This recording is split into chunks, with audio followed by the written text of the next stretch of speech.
আমাদেরকে যে শক্তি এবং যে যোগ্যতা আল্লাহ তাআলা দিয়েছেন, এই শক্তি এবং যোগ্যতা আমাদেরকে কাজে লাগিয়ে ওই মহান আল্লাহর আইনকে বাংলাদেশে চালু করতে হবে। দুই ধরনের আইন আছে, একটা হলো মানুষের আইন, আর একটা আল্লাহর আইন। মানুষের আইনে ভুল আছে, এই আইন যতদিন চালু থাকবে মানুষের জীবনে অশান্তি ছিল, আছে এবং থাকবে।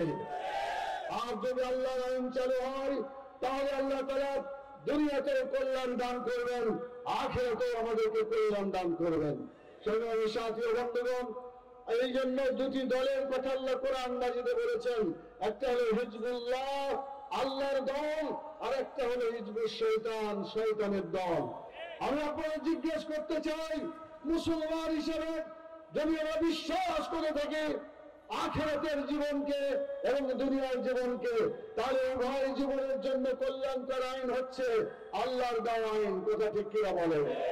এই আইনকে চালু করার জন্য আল্লাহর দল বেছে দিতে হবে। কথা ঠিক কিনা বলেন?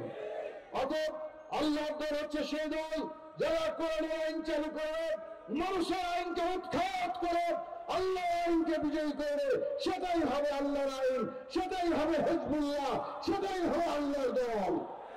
আমি জিজ্ঞেস করতে চাই, আপনারা কি শয়তানের দল করবেন নাকি আল্লাহর দল করবেন? যদি আল্লাহর দল করে থাকেন তাহলে জীবনের শেষ শক্তি এবং রক্তবিন্দু দিয়ে হলে বাংলাদেশের মানুষের আইনকে উৎখাত করে শুধুমাত্র কেবলমাত্র একমাত্র আল্লাহর আইনকে বিজয়ী করবো আমরা ইনশাআল্লাহ। সেজন্য আপনাদের কাছে আমি জিজ্ঞেস করতে চাই, এই কোরআনের আইন মুহাম্মদ রাসূলুল্লাহ সাল্লাল্লাহু আলাইহি ওয়াসাল্লাম রাষ্ট্রীয়ভাবে চালু করেছিলেন না করেন নাই? রাসূল যদি রাষ্ট্রীয়ভাবে কোরআনের আইন চালু করে থাকে তাহলে আমাদেরও তো কোরআনের আইন রাষ্ট্রীয়ভাবে চালু করতে হবে। কথা ঠিক কিনা বলেন?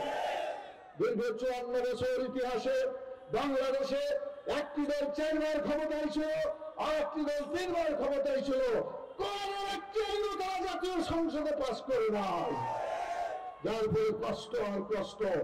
এখন আমরা চাই সামনের দিনে আল্লাহর আইন চালু করে মানুষের মধ্যে শান্তি, মানুষকে কল্যাণের দিকে নিয়ে যাওয়ার চেষ্টা করতে চাই। আমরা 5টা দাবি করেছি। একটা দাবি করেছি নির্বাচনে যাতে ডাকাতি হতে না পারে, চাঁদাবাজি হতে না পারে, খুন খারাপি না হতে পারে, এই জন্য প্রপোর্শনাল রিপ্রেজেন্টেশন পিআর পদ্ধতিতে নির্বাচন করতে চাই। কথা ঠিক কিনা? তো যদি পিআর পদ্ধতিতে আমরা নির্বাচন করতে চাই তাহলে কি ভোটের দিন একসাথে করলে এই পদ্ধতি কি কার্যকারী করা যাবে নাকি আগে করতে হবে? বাংলাদেশে পিআর পদ্ধতি নির্বাচন হতে হবে এবং আগেই সেটা গণভোটের মাধ্যমে পাস করতে হবে।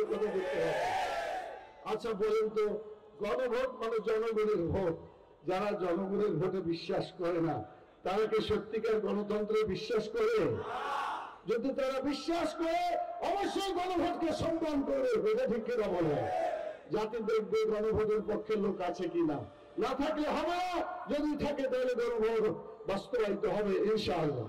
সেই জন্য আপনারা বাংলাদেশের নির্বাচনের আগে গণভোট কি চান? যারা যারা চান দুটি হাত তুলে দেখান। বাংলাদেশে আগে গণভোট হবে, এরপরে জাতীয় সংসদ নির্বাচন হবে।